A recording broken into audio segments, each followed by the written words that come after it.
I think what Pandora means to a fan is a chance to get to actually experience it for themselves. You know, I've always dreamed of going to Pandora, and thanks to what Disney has done here at Animal Kingdom, I can actually be on Pandora, and I can share that with my family, and it is a family experience, and it's an emotional experience. We looked at what the movie had and what people responded to, and we wanted to be able to deliver people bioluminescence day or night. And that's what the Na'vi River journey does. And it's a tranquil, transportive experience into a bioluminescent world. And we've always dreamed of flying, every one of us. And the Flight of Passage gives us a chance to feel like we're really flying. Well, when you come here during the day, you get a sense of the scope and the scale of Pandora. At night, it becomes a much more intimate and almost dreamlike experience where every exotic plant is in beautiful bioluminescent color. Well, what we wanted to do, we wanted to lay some seeds in. So during the Flight of Passage, there are things that people will see in that Flight of Passage that will have a bigger role in our sequels. There are things out here in the land that we want people to discover and make that connection. So there are little hints in a lot of places. You know, our hope is that we have a long-term relationship with Disney. Our collaboration to date has been remarkable, so we're hoping to continue that for years to come. This is not only really quite a beautiful project, but technically very, very complicated. As you know, in the film, we're dealing with another world that's a computer-generated world, but here we have to build it in the real world, and people are moving through it and living in it. We had to invent materials to be able to create the Pandoran plants. We had to spend a year of engineering to be able to get these mountains to float. We have cutting-edge robotics to create the Na'vi people, and we're pumping more pixels onto that screen than anyone has ever done in the history of the world. We're trying to bring this world to life in a completely photorealistic way. And so to do that, you have to put your designers in front of real things. It's not just a question of making it up, but making it real. And so we went to several different rainforest environments, both to be able to really examine the tree roots, the vines, the way things really grow, and then a couple indigenous places to really look at the texture and the feel. And of course, we work very often with indigenous people on our crafts. And then we sent all the rock people back to China, to the original location that inspired the floating mountains, so that we could lay eyes on the original material, so that when we made our place, it would be as real as a real place. Animal Kingdom is about a set of values: the intrinsic value of nature, transformation through adventure, and a personal call to action. What we did is we took that value set, the values of Animal Kingdom, and we laid them over the film Avatar, which matches very closely. But certain things within the film rise up from that, right? The landscape itself rises up. The mysteriousness of the world rises up. The Na'vi people, the indigenous people, they rise up. And so a certain collection of things become the best part of the film for us to use to create this world. So the world is made so that you don't really need to know a thing. We teach you everything, but it absolutely has the spirit of the film within it. Again, we're not just trying to revisit the film Avatar. We are trying to create a world. We've set our world a generation after anything James Cameron ever does, whether it's a graphic novel, a film, whatever, so that we have the freedom for our guests to be able to explore this world on their own and discover new things. Some of the things they will see here are from the original movie. Some of the things you'll see here are from movies yet to come. Some of the things you'll see here, you will only ever see here. Pandora, the world of Avatar, where we are, has its own life as a place, but as the movies emerge and things come up, I'm sure we will be revisiting some of what you see here. Well, I do love the two attractions, the Na'vi River Journey and the Flight of Passage, for different reasons: for the lyrical beauty of the ride and for the sort of sweeping thrill of the big Flight of Passage. But the best thing you can do is just stand under these gigantic mountains and look up at them. They're kind of magnificent. Astonishment, I think. In a way, you expect to be astonished by all things Avatar, all things Cameron, and it certainly doesn't let you down. It's just I'm in awe of the creativity, imagination, the expertise that they've brought to this. the details are extraordinary on this. Each of the poles out there are unique and one of a kind. The way they've been fabricated by hand, it's extraordinary. And then the walk up to the flight, the Banshee flight ride. What's that ride called? Sorry. Flight of Passage.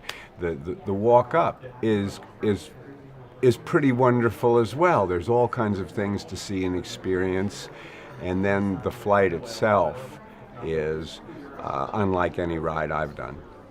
It's well, in the original film, of course, I didn't ride on Banshees. I was the human guy, and so I always envied those who did, and now I've done it, and now everyone can do it. But it's a totally immersive ride. You know, most of the time, and I think the rides here throughout the Disney Kingdom are pretty extraordinary. And my grandson's with me, so we've taken a lot of them, you know, and I love them. But this one, you don't really feel that you're going for a ride. You really become part of the ride, you know. It's so, in that way, it's sort of an empowering experience, this ride. It probably set a benchmark that the movie itself was so real in this, you know, fantastically impossible way, that I think that they wanted to maintain that standard in the park, and they've done that. For example, the animatronic shaman in the river ride, which is a gorgeous ride also. It's probably, people won't talk about that as much because, you know, it's more benign in a way, but it's in its own right, it's a beautiful, beautiful ride. The animatronic shaman in there is as gorgeous a piece of craftsmanship I think you're ever going to see. I mean, it's very advanced. Yeah, I mean, if you're an Avatar, if you're a fan of the film, I think that being part of this here is going to deepen your appreciation for the world of the Na'vi, for the planet Pandora, and I just think it's going to also reinforce, in a way, the really life-affirming message of what Jim Cameron intends here in Pandora, the importance of preserving that which is really, really beautiful, and supporting life systems, and recognizing that it's not all about us, it's all about us, the big us. Yeah, you'll see me in 4, and I'm not, that's not a scoop. I wouldn't say that, except it's a matter of public knowledge that, yeah, the Colonel is back. Yeah, so in my own way, as a character, I will attempt to destroy everything you see around you here. I'll tell you something. When I was taking in the river ride, one of the you see in the first minute is you see a dire wolf, and I've always loved the dire wolves. I just have and probably the reason I have a special affection for them is the first time I saw them was in 2007, and when John Landau, one of our producers and really one of the main forces behind this park, he took me into a room in Wellington, New Zealand, and he showed me the animation of a scene. Say, this is what it's going to look like, but it's not completely finished. And what was not completely finished were the dire wolves, which essentially were animated figures on popsicle sticks that came kind of, you know, bouncing through. You know, it's true. And he said, they're going to look really good, you know? And so I looked at them, and then when I saw them in the film, they did look really, really good, you know, so I've always had a particular fondness for them. Shock and awe. I saw it all. It came to life. Pandora became real. Before it was viral, it was computer generated. This was real, and then I loved the ride. Oh my God. Can you imagine riding a dragon? It was just like riding a dragon, because I have ridden dragons before. You know. Dives, climbs, and there are objects, things you can almost run into that it'll have you ducking, moving, holding on tight, and the dragon will almost come out from underneath you. It's an exciting, exciting ride. There is no comparison. There's actually no comparison. This is physical, extremely physical. Tell them that if they don't come, they have missed the opportunity of a lifetime. I actually talked with people who were convinced in their minds that Pandora existed. They began to learn the languages, the Navi language. And I think that this is going to be a wonderful physical payoff for those people who had it in their minds that Pandora needs to exist and does. Well, it touches on so many issues that are a part of the world that we live in today. I mean, absolutely. There's the environment, concern for the environment. There are even solutions. There's the issue of using fossil fuels as well. With the energy that they were mining on the planet itself, it all has something to do with modern life. And and actually, I think, offered people a solution to what we're all dealing with on a daily basis here on Earth. Oh, that's been wonderful. Oh, just so many wonderful actors and people that were involved with the film. It's just it's great to see everybody again. It's been 10 years now. It doesn't seem like it because, well, the film itself has been such a presence since. And now it's a physical thing here, a theme park. It's great. Well, this is an incredible experience because we've all been on this journey for 10 years at this point. Jim has been on this journey for 25 years. It took him a long time for technology to catch up to give him the ability to make the first movie. Now we have four more sequels that are coming, and we've taken stops along the way as a family and done some incredible things. And I think this is probably the loudest. We've done some really cool charity stuff and everything, but this place is phenomenal. And I'm here to tell you, I have never been on a ride that's more exhilarating, more fantastic, more fun, more emotional than that Banshee ride. That was absolutely incredible. Because I never had the opportunity to actually ride a Banshee, this was actually a fun moment for me, and it was. And Sigourney and I were talking about that. We both came out with tears in our eyes because it's emotional. It is something that we have experienced, for over the last decade. That we as a group have sort of said, like, some of the people, Sam, Zoe, they've been able to do all the Banshee stuff, and of course it was motion capture, performance capture. But in this way, we can all just sit next to each other and experience it, and it was awesome. We loved it. I did not expect it, because anything that comes out of Jim Cameron's mouth is probably going to happen. This is a guy who has a greater vision for things, and he doesn't necessarily just make the movie to be the movie. There was a lot of this that was involved from the beginning, understanding that we were going to expand this world and find ourselves in different parts of Pandora, in different parts of the storylines, post, all of it. We were exploring what it was like to be far away from Earth, where we don't have the same kinds of issues, where they're dealing with a lack of technology age, so to speak, and something that we can really look back and go, okay, this is what we want right here. This is attainable. This is something that we can have on this planet. And I think that's, if you walk around this park, the park is wonderful. It's fantastic.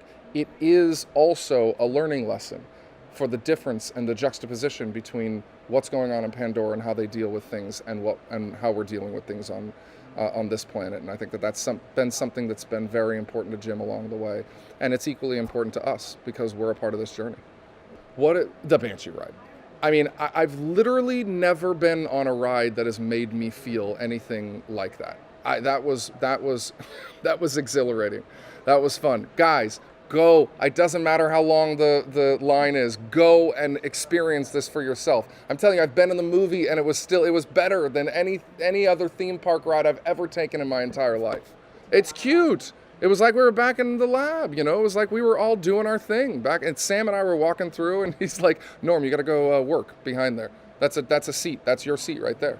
So what's cool about about the rides here is that when you're coming to the rides, you're not just standing in line. You're not just waiting in a line. You are experiencing the world of Pandora and the way that we saw it, the way that Norm Spellman saw it, as a xenoanthropologist, walking people through the details of what's going on and how we're using avatars, how we're linking to avatars. All of this is very important for people to understand. Look, for the few who have not seen Avatar, walking into this world and understanding how we're linking is kind of a hard concept. And so that entire thing is happening while you're waiting, which is so great, because why would you just want to be looking and staring at walls, You can actually experience being on Pandora and learning and educating yourself about everything that this world has to offer while you're waiting. It's pretty cool. Well, we can't talk about that, but what I can tell you is that what I've noticed here, here's a little Easter egg for you.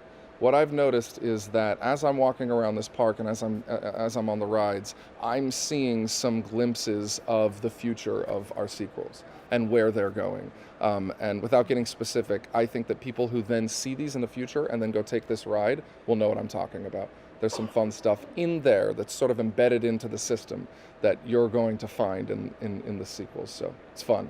That's awesome. Anything else? That was like the safest way for me to say that. And listen, the cool part is we're at Disney World. We're in Florida, so you actually get the cool weather as well. Like, it's windy and rainy out there. We don't have that in Disneyland in California. It's just always 90 degrees and hot and gross. But we have it's like the theme opened up when we walked out there today. It was windy and rain. It was like you were on Pandora. It was pretty incredible.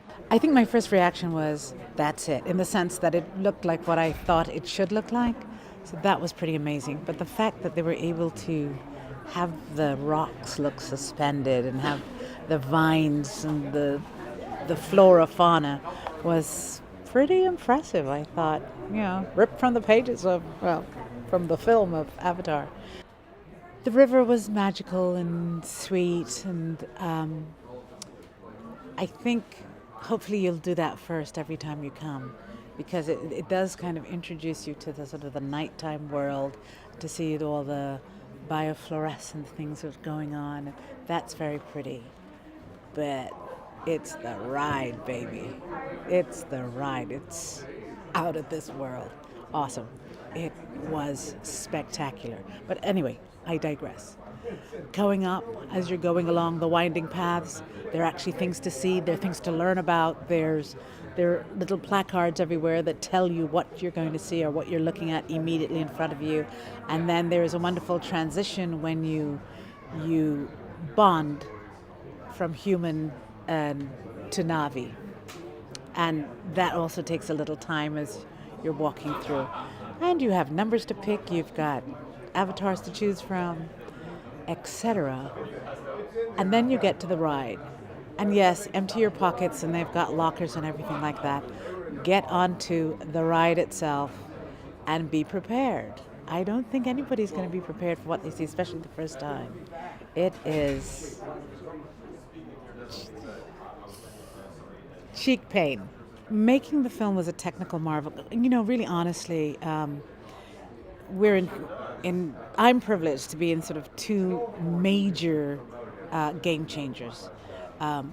This film was a game changer in 1,000 different ways, in terms of box office, in terms of things that people were looking at, in terms of the sentiment that they walked out of, and in terms of great entertainment that also left you with a kernel of activism of going back home and maybe cleaning up, or just doing something simple around your neighborhood, or maybe feeling like you could impact your environment. Just a small kernel at the back of your mind somewhere.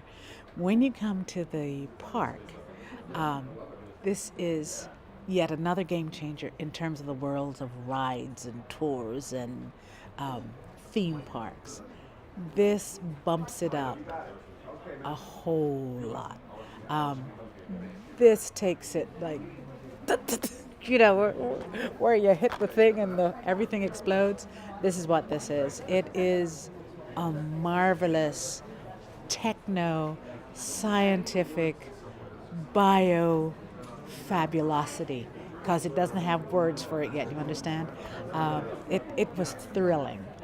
You know, it's going to be beyond their expectations, because I don't think anyone expects this, and I think even they're like professional theme park riders, and I don't think they're going to expect this. And unfortunately, this has now raised the bar on every theme park around the world to now try and come up with something as powerful, and that's going to be tough. I didn't realize that so much time had gone by. I hadn't seen those guys in almost 10 years, and they all look exactly the same, but you know, some have children. Zoe's got 3 children. And it was fantastic. You know, Wes Judy's got grandchildren. I mean, all these things have happened, and we're still here. And it's so wonderful that we're privileged to get to see this. So I think it's fantastic. And I so look forward to going back on that ride in a few hours.